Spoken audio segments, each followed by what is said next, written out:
Welcome back to the deep dive. Today we are taking on a book that I think holds the undisputed title for most skipped in the Bible, Absolutely, no question. Leviticus. Now, if I even just say the word Leviticus, chances are your mind conjures up these images Hmm. of dense legal codes, endless descriptions of animal slaughter, Right. purity rituals that seem bizarrely specific, and maybe, just maybe, this feeling of deep theological anxiety. Hmm. It feels arid, forgotten, honestly irrelevant, and it can present a portrait of God that a lot of people find deeply uncomfortable, Mhm. this sort of implacable, demanding judge. That is the universal reaction, and it's really a tragedy because it means people are missing the entire point of the book. When you read it linearly, Yeah. like a list of rules. Yeah, a to-do list. Exactly, a to-do list. It's overwhelming. It feels like this obsolete instruction manual, this maze of ancient rules designed only to keep people out. But we're going to argue that this initial perception is, well, it's fundamentally wrong. We are absolutely going to try and shatter that perception today. Our mission is to move far beyond the typical dry commentary and to apply a specific analytical tool, general systems theory or GST. Right. So we're going to treat Leviticus not as this fragmented list of laws, but as a dynamically integrated system where every single part relates to and serves a single overall purpose. Think of it like a divine GPS system. And this systemic reading, looking at the whole structure, it reveals a core insight that just transforms everything we think we know about ancient worship. The telos, the ultimate purpose of the Levitical system is not penal. Not penal. It's not fundamentally about appeasing divine wrath, although that's a feature. Its ultimate goal is relational and joyful. The sustaining of secure, mutual, joyful communion. Well, that's a huge shift. It is. Yeah. It's what the texts call shalom peace, wholeness, and simeta joy, celebration between a holy God and his human community. It is, believe it or not, a divine love story built on a very specific structure. I love that conceptual shift, moving the conversation decisively from fear to feast. The whole system is a mechanism designed to facilitate this intimate, sustained encounter. And the tool we're going to use to unpack this is a really powerful metaphor, the staircase of worship, the sulam avodah. That staircase is absolutely key because it forces us to abandon the idea that the offerings are just some fragmented menu where you pick one from column A and one from column B. Right. Instead, they are interrelated consecutive steps. It's an ascent. And this ascent is not some oppressive burden you achieve through human effort. It's a path entirely enabled by the unconditional grace of God. So why should you, our listener, spend the next half hour with us decoding an ancient Hebrew sacrificial system? It's a fair question. Because understanding the structure genuinely transforms your faith. It pulls it back from feeling like this heavy obligation, something you have to grind out or perform to earn points, into an overflowing celebration. By seeing the architectural genius of this ancient system, we locate the precise path to secure eternal belonging that it was always pointing toward. Okay, let's unpack that foundation. If this is a deep dive into an integrated system, we have to start with the non-negotiable prerequisite, which our source material calls the grammar of grace. Yeah. It insists, maybe surprisingly, to those who view Leviticus as purely legalistic, that grace always precedes ritual. That is the immovable foundation. If you miss this point, you read the whole book backward. It says It's not a rule book for getting saved. not at all. Leviticus was absolutely not given to a people so that they might earn relationship with God. It was given to a people whom God had already rescued from Egyptian slavery. Right. We see this explicit reminder throughout the system, particularly in the immediate context of its establishment in Exodus, where God says, "I will dwell among the people of Israel and will be their God. They shall know that I am the Lord their God who brought them out from the land of Egypt." So the rescue comes first. Always. This is not a manual for gaining favor. The relationship is already established by divine initiative. Instead, the book provides the architectural specifications for nurturing and restoring the enjoyment of fellowship within that existing relationship. Okay, so before anyone can even step onto the first rung of this sulam avodah, this staircase, and offer a sacrifice, you're saying there are master keys that have to be in place. Precisely. 3 of them. 3 non-negotiable requirements, and they are all provisions of grace entirely established by God for opening the door to safe enjoyment in the sanctuary. Without these, the system just doesn't work. It fails. And the first key, the bedrock of the entire enterprise, is the covenant, the establishment of the family bond. Where do we see this really being solidified? Well, this great scene happens at Mount Sinai, which is documented so powerfully in Exodus 24. God seals a relationship of mutual fidelity with Israel. Mm. But the critical detail here is how it's ratified. It's sealed in blood. In blood. Through peace offerings, which are the very same offerings we'll see later as the core of celebratory worship. This was a radical, transformative act.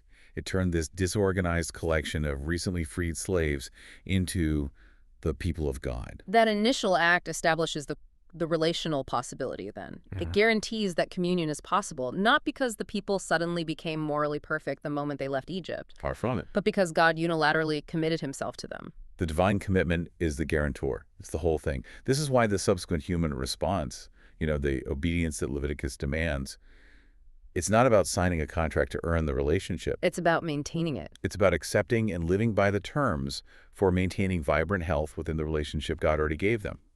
The message is, you are already family. Now here's how we live together safely and joyfully. That leads directly to the second key, the encounter place, the sanctified space. If God has committed to the relationship, he then has to designate a safe place for that relationship to happen, given his absolute holiness and their inherent impurity. Exactly. Worship couldn't just be random, happening anywhere.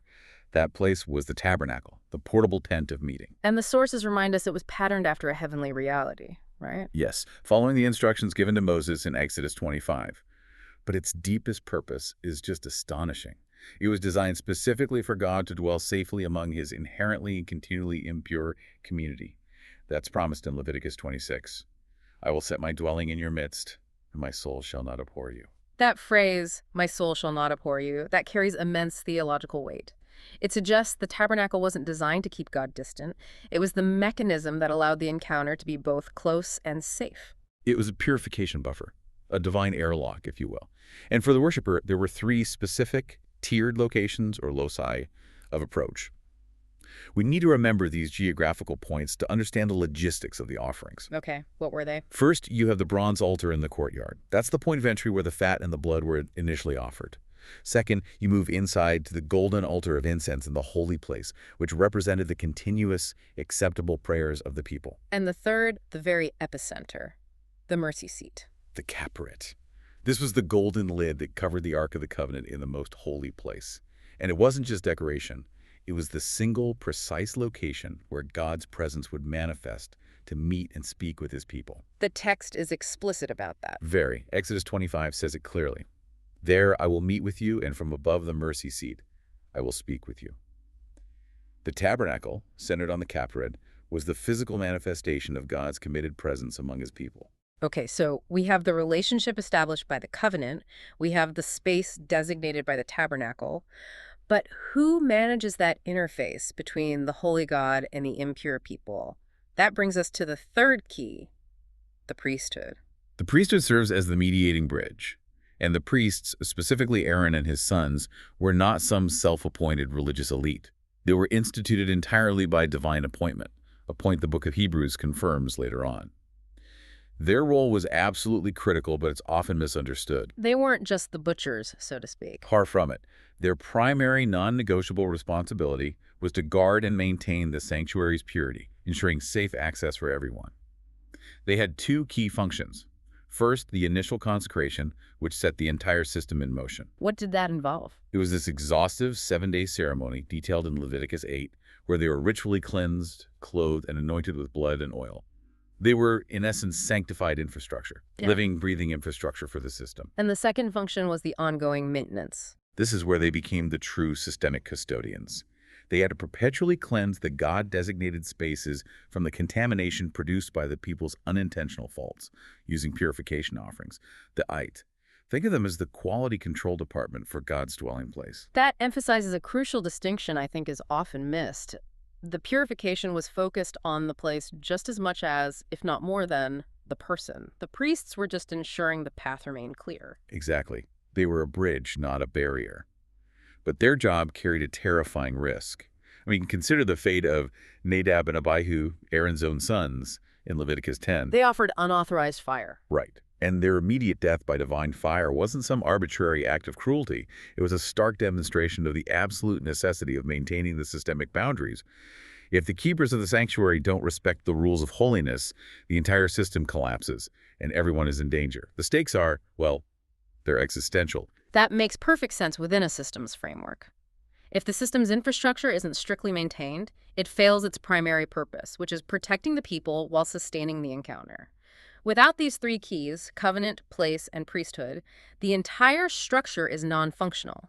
They are the non-negotiable provisions of grace upon which this whole staircase of worship is built. So with those three pillars firmly in place, established entirely by God's grace, the people are now ready to respond in worship. We can move to the actual process, the Sulam Avodah, the staircase of worship. And what's truly revolutionary about viewing the offerings as a staircase is that we have to recognize them as interrelated and consecutive steps. They have a logic to A them. very specific logical flow. It moves sequentially from horizontal repair fixing things with your neighbor all the way up to total vertical surrender, making things right with God. The sequence is everything. This is where general systems theory gives us the best analytical leverage, isn't it? We stop seeing Leviticus as this arbitrary collection of rites and begin seeing it as an integrated design with a purposeful movement, the Gesamtzweck. Yes, a system operates toward a single coherent goal. So if the ultimate goal, the telos, is joyful communion, that shalom, then the offerings that deal with sin and debt, the hossam and the eitam, they can't be the goal itself. They must be mechanisms. And what mechanism does GST identify them as? What's their function? They function as the self-regulating mechanisms that maintain dynamic equilibrium, or homeostasis. Okay, break that down. Think of a thermostat in a house. The goal is 70 degrees. That's our joyful communion. If the temperature drops to 65 because of a sin or an impurity, the furnace kicks on, that's the hossam or Kel's offering, and it corrects the disturbance until the system returns to its ideal state. They are designed to correct disturbances and restore the system to full function. They are the means, not the end. Wow. The end is the feast and the surrender. That is a critical reframing. The system is designed for self-correction. So let's start with the first step on that staircase, which I find the most surprising for modern readers. The asham, the restitution offering. It starts horizontally. The sham has to be the first step, institutionally, because the system recognizes that communion with the divine is structurally impossible when the communal fabric is broken. You simply cannot be right with God while you are willfully wronging your neighbor. So its primary function isn't purely theological absolution. It's the repair of verifiable, quantifiable damage. Exactly. Interpersonal and socioeconomic damage. We're talking about theft, fraud, embezzlement, or misappropriating something sacred like temple property. Real, tangible wrongs. So if you defrauded your neighbor, you couldn't just skip this step and jump straight to the altar to confess your sin to God. No way. The key requirement, which is detailed in Leviticus 5 and 6, is brutally specific. The offering requires the immediate return of what was taken plus a 20% surcharge. 20%. A fifth of the value. Only after that restitution is physically made to the victim on the horizontal plane can the animal or ram be presented to YHWH on the vertical plane for the ritual atonement. That surcharge is fascinating. It's not just about making them whole, it's punitive. It's a deterrent against thinking, oh, I'll just pay it back later. It compensates for the time and the relational stress caused by the deception. And it creates this powerful systemic principle. A debt to your neighbor is intrinsically a debt to the Creator. Leviticus 6 actually calls this dishonesty treachery against the Lord. The term compels the healing of the social network as a non-negotiable prerequisite for spiritual peace. You can't be at peace with God if you're actively at war or even just in debt to your brother. So the system demands that the relational environment be cleared before any sacred approach can even be accepted. It has to be. Okay, so once that horizontal repair is underway, the neighbor is repaid, the debt is settled, the worshiper then moves to the vertical dimension with the FN, the purification offering. Now, this offering has often been mistranslated as the sin offering, which I know causes a lot of confusion with the Befin. The distinction is absolutely vital. The emphasis of the PN shifts entirely. It moves from that quantifiable social damage to the concept of ritual contamination. Contamination. The pollution introduced into the sacred space, the tabernacle, by unintentional sins, bashkaga, or by ritual impurities, like touching a corpse or giving birth. Things that aren't necessarily moral failings, but still introduce a kind of spiritual static. So the hef is focused less on the moral gravity of the sin itself, assuming it was unintentional, and entirely on the damage done to the infrastructure of God's dwelling place. That's it, exactly. If the theft is paying for the financial loss I caused my neighbor, the heft is cleaning the graffiti my impurity left on the temple wall. Impurity acts as this cumulative corrosive stain on the place of encounter. And if that stain accumulates too much, God has two choices. He either has to withdraw his presence or destroy the place and the people by fire. The Adis is the ritual maintenance designed to prevent that catastrophic buildup. That makes its function purely ritual decontamination. Its primary purpose isn't to cleanse the person so much as to purify the sanctuary furnishings. You're restoring the systemic purity necessary for the divine presence to remain safely. And the mechanism for that is blood, which acts as a ritual detergent. It's a profoundly architectural process. The application of the blood was extremely precise, and it was dictated by the status of the sinner. Why by the status? Because the higher the status of the person, the deeper their contamination penetrated into the sanctuary. Okay, can you give us some specific examples of that tiered application? Certainly. If a common person sinned unintentionally, the blood might be merely sprinkled on the horns of the bronze altar out in the courtyard. The contamination was contained to the outer perimeter. Makes sense. However, if an anointed priest sinned, the defilement was much more significant because the priest worked inside the sanctuary. In that case, the blood had to be brought into the holy place and applied to the horns of the golden altar of incense. So the higher the responsibility, the deeper the systemic contamination caused by the error. Absolutely. Yeah. And the ultimate example of this is the Day of Atonement, Yom Kippur. If the entire congregation or the high priest himself sinned, the contamination reached the very core. It required the purification of the most holy place itself. So the blood goes. The application of the blood directly to the mercy seat, the Kepharet. The Kayan is a graded response designed to protect the sanctity of God's safe dwelling space. Okay, so that establishes a clear path. Horizontal repair is done, the sacred space is cleansed, acceptance and peace are achieved. We've corrected the disturbances, homeostasis is restored. Now, the system can finally move to its telos, its real purpose. This is the critical transition. This is the goal of the entire system. The worshiper is now secure, the debt is paid, the place is clean. The natural and required next step is the Zeba Elamim, the communion offering. And this is not a sacrifice to seek forgiveness? No, that's already been achieved through the prior steps. This is a right to celebrate peace that is already established. I find the Hebrew word ziba so illuminating here. It completely shifts our understanding of sacrifice. It does. Ziba literally means killing for a feast. It transforms the entire concept of sacrifice from an act of loss and penance into an act of communal joy and thanksgiving. This is the secret barbecue we talked about earlier. So let's paint that scene for the listener. This isn't a grim, serious, solemn ritual. What was actually happening here? It was a vibrant celebratory meal. The system required 3 parties to partake: God, the priest, and the worshiper, and his family and friends. So God gets a portion. Yes.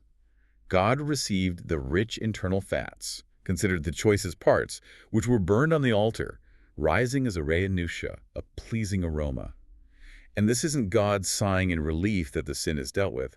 This is God expressing genuine delight in the relationship. Okay, and the priest receives a specific portion, the breast and the right thigh, and the worshiper gets the remainder to eat with their community. It's literally a shared table. It symbolizes mutual delight in koinonia, that shared fellowship. They were literally sitting at God's table in his presence.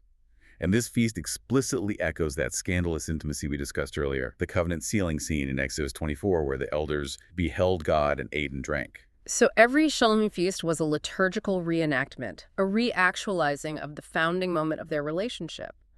It transforms the divine presence from something distant and terrifying into a shared, festive, life-giving experience. It was the climax of relational joy. The worshiper leaves not just forgiven, but full of food, full of security, full of the tangible experience of God's delight. But the staircase has one more step, the final response. Right. Now we reach the pinnacle of the staircase. The ola, the burnt offering. This is the offering that is entirely consumed on the altar. It ascends completely, a sacrifice of total commitment. And here we need to address some potential intellectual friction. The ola is listed first in Leviticus 1. Many listeners might assume, conventionally, that it must be the most important, or at least the starting point. So why does the systemic logic of the Sulam Avodah insist that the ola is the climax of the ascent, not the beginning? Excellent point. If we're applying GST, we have to look at the flow. Why the deviation from the textual order? Because the ola is fundamentally an act of total, voluntary devotion. You cannot give your total self, which is what the Ola represents. If you're still worried about outstanding debts from the Jewish, or if you're concerned that the place of encounter is contaminated, which is what the Ola deals with, Ah, I see. the Ola has to be the overflowing response of a heart that is already cleansed, forgiven, reconciled, and full from the feast. So the progression is psychological and spiritual. The joy and security that you savor in the Zebah Halamim. That spontaneously leads to the Ola. It moves the worshiper from a position of, okay, what do I have to do to fix this, to a far higher plane of how can I possibly respond to so much secure, unconditional love? That is the dynamic flow. The offering is no longer motivated by fear or necessity, but by joyful, total surrender. It's a consecration of one's whole life. It's devotion that's born of security.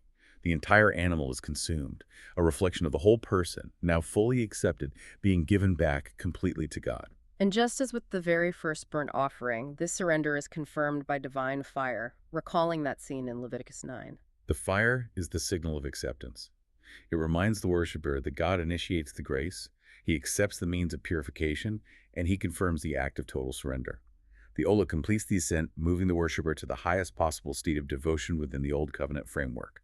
The system, when it's utilized correctly, is perfect. We've just described a truly magnificent system, a divine architecture of grace that facilitates a secure, joyful relationship. But now we have to introduce the structural flaw, the intentional limit. This entire system we've just described, the asham, the haya, and the priesthood, was designed to cover unintentional faults, bijaga. But what about high-handed sins? This is the essential crisis point, the deafening silence that is built right into the architecture.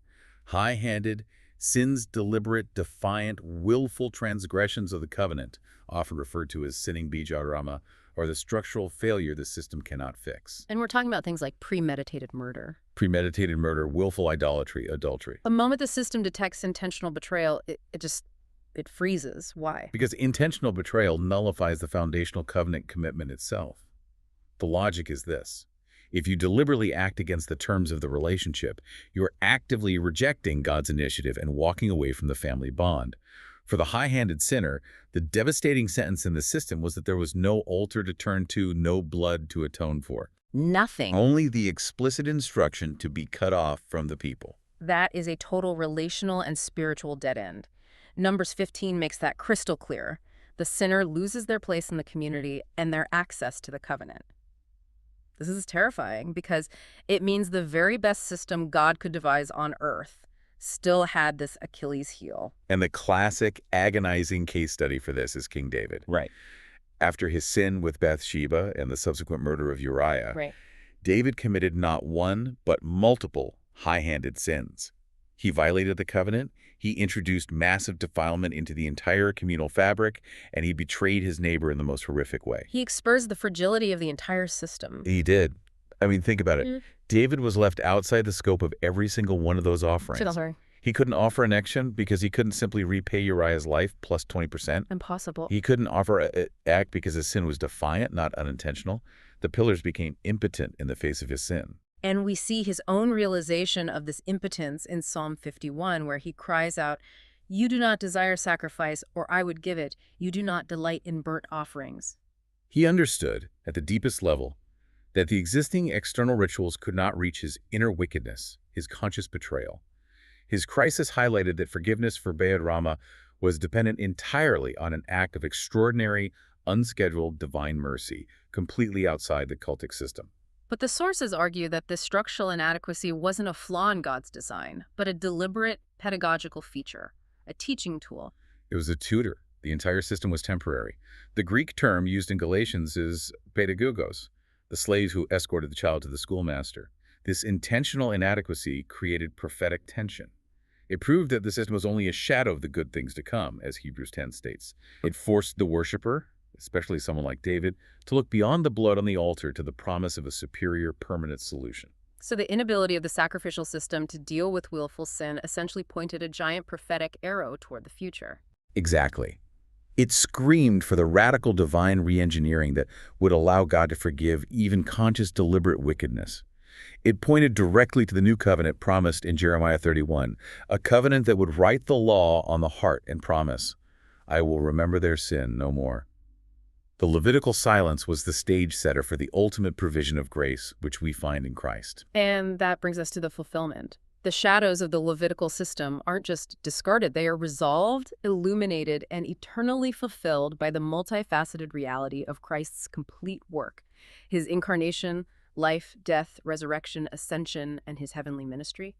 He doesn't just fulfill one part, he fulfills the entire structure. He is the system's resolution, and we have to unpack the entire itinerary of Christ's work to grasp how he not only completed all 4 steps of the staircase, but also fulfilled those 3 foundational pillars. Let's look first at the staircase then, starting at the bottom. Christ is the complete the restitution. The greatest debt, the greatest treachery was Adam's failure to represent humanity faithfully. Christ's entire sinless life and work is the ultimate restitution offering. Isaiah 53 prophetically announces him as the one who will make his life an Asha.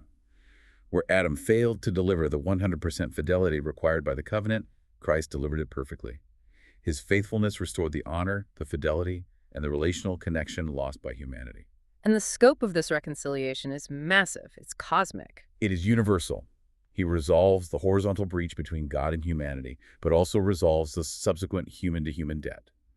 Ephesians tells us he breaks down the dividing wall between Jew and Gentile, resolving historic deep-seated social treachery. And Colossians expands it even further, stating he reconciles all things, whether on earth or in heaven. The cosmic debt of human infidelity is repaid with a 20% surcharge of perfected obedience, making everything whole again. Moving up the staircase, Christ as the heavenly the purification. The Levitical rite cleansed the physical tabernacle. What does Christ's purification accomplish? His purification is superior, eternal, and definitive. The earthly priest had to re-enter the sanctuary every year. Christ, as Hebrews tells us, entered the true heavenly sanctuary once for all, obtaining eternal redemption. He did this sustained by his eternal spirit. The old blood only purified the physical outer layer. Christ's action cleanses the heavenly realm itself. And instead of cleansing physical gold or linen, the focus shifts to internal cleansing. It cleanses our consciences from dead works, as what Hebrews 9 emphasizes. He resolves the deepest form of contamination, the inner wickedness that the old covenant rituals could not touch, the very source of B'ed Rama. Furthermore, Christ fulfills the function of the encounter place, the tabernacle itself. Paul calls Christ our hilasterion in Romans 3. Hilasterion, and that's the Greek translation used for the Hebrew kaprit, the mercy seat. Precisely. Christ is the living mercy seat. He is the sacred space where God reveals his mercy, not just speaks from the mercy seat. His glorified presence is the place of safe encounter, purifying both the heavenly reality and our innermost being, making the need for a physical ritual tent completely obsolete. This naturally leads us to the celebration. Christ as the eternal Zebah Elamim, the peace offering. The cross is the inaugural cosmic Zebah of the new covenant. It is the definitive peace treaty that reconciles universal enmity. Colossians confirms this peace was made through the blood of his cross, and Ephesians states it so simply. He is our peace. The feast is made possible because he's the meal. But the Levitical feast was time-limited. The food had to be eaten quickly. How is this new covenant peace maintained experientially for us today since he's ascended? This is the fulfillment of the priesthood pillar. This peace is continually and actively administered by Christ's active intercession as the eternal high priest. Hebrews 7 makes that clear. He keeps access open permanently. When he entered the heavenly sanctuary, we, by faith, were seated with him in the heavenly realms, as Ephesians reminds us. The Lord's Supper today is the corporate, ongoing feast, celebrating this objective, ongoing peace, a temporary physical meal that points to the eternal reality of our secured place. And finally, we reach the pinnacle. Christ as the eternal Olah, the total worship. Christ's entire existence, his perfect obedience, his sacrificial death, his victorious resurrection, and his ascension, is the single, perfect, acceptable Olah. This is the ultimate expression of total surrender that eternally pleases the Father. Ephesians calls his life the ultimate fragrant offering, the ultimate Re'anisha. So his ascension, then, is the presentation of this perfect offering in the heavenly sanctuary. Yes. Hebrews describes that entry, and here's the transformation from shadow to reality.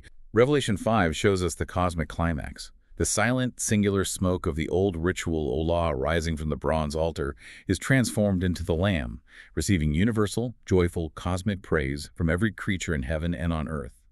The system culminates in an explosive, eternal jubilation around the throne, securing our place in that ultimate act of worship. It's a total fulfillment. He is the priest, the place, the covenant, and all four offerings simultaneously, an entire system in one person. We have established that Christ's finished work provides the objective foundation for everything the Levitical system anticipated. The entire ladder has been climbed perfectly by him. So, how does that translate to subjective application in our lives, driven by the Holy Spirit? If the system is fulfilled, how do we live out this staircase today? The first and most glorious result is that forgiveness is now experienced as homecoming. We have to move beyond the idea of forgiveness as just a bureaucratic pardon. The Greek term for forgiveness, aphesis, is deeply rooted in the Old Testament concept of the Jubilee year from Leviticus 25, where debts were universally canceled, land was returned, and the lost inheritance and belonging were completely restored. That's a powerful picture. Ephesus is spiritual jubilee. It resolves the unforgivable wall of deliberate sin that plagued the old covenant worshiper, like David. Because Christ's sum covered even conscious rebellion, the intentional wall is gone. And this grants us parousia, a concept that means far more than just being allowed to speak. It implies a joyful, audacious, secured freedom to approach the very throne of grace without the crippling fear of judgment that permeated the old system. We approach the throne not as a place of terrifying judgment, but as a perpetual source of mercy. Forgiveness, then, isn't a cold transaction. It's a vibrant daily renewal that transforms our identity. And this freedom shifts our daily life from duty-bound obedience into joyful worship. Paul summarizes this so beautifully in Romans 12 when he urges us to offer our bodies as a living sacrifice. This is a profound systemic shift. That command is not an ol to earn acceptance or a kuth to get clean. It is a zeba elamim, a celebratory feast offering to celebrate the acceptance that is already secured. Our entire daily life becomes a continual feast of gratitude, a total consecration driven by the security of the table. So if our lives are a ziba ilamim, what does that look like when we step away from the traditional church setting and into Monday morning? Give us some practical, applied examples of living the ladder. Let's start with that foundational horizontal repair, the Osham principle. In modern life, living Shem means absolute integrity in business and relationships in our word. If you wrong someone, if you damage a relationship through carelessness or malice, the immediate impulse must be reconciliation and restitution, going beyond simple apologies. If you are indebted, financial integrity must precede your spiritual approach. We are called to be agents of relational repair, not agents of damage. That makes reconciliation a form of worship. What about living the ziba principle, the feast? Living Zibah means cultivating a posture of gratitude and generosity. In our finances, generosity isn't a chore. It's an act of worship celebrating God's faithful provision. We are sharing the feast He has given us. In conflict, choosing reconciliation and forgiveness, embodying the peace Christ made possible. That is our daily Zibah peace offering to the community. Even rest becomes sacred. Absolutely. When we practice intentional rest, taking time off, shutting down the work ethic, it's not mere inactivity. It's an act of worship that celebrates God's sovereignty. We are trusting that our worth and the world's outcome do not depend entirely on our frantic performance. We are sitting at the table enjoying the secure peace that God provides. And simple hospitality, opening your home and your table, that reflects the Father's open, eternal banquet. And finally, this individual response expands to the collective. The church as a banquet of peace, the Sudam Avodah becomes a collective, festive witness. Yes. The church collectively embodies the system to the world. We're called to live out this ladder together, proving the power of Christ's fulfillment. So how does the church corporately live the Mesham? We become a living Mesham by healing profound ethnic, social, and economic divisions through radical reconciliation. Ephesians shows Christ broke down the barrier, so the church must constantly model that reconciliation, showing the world that God heals brokenness and repays communal debt.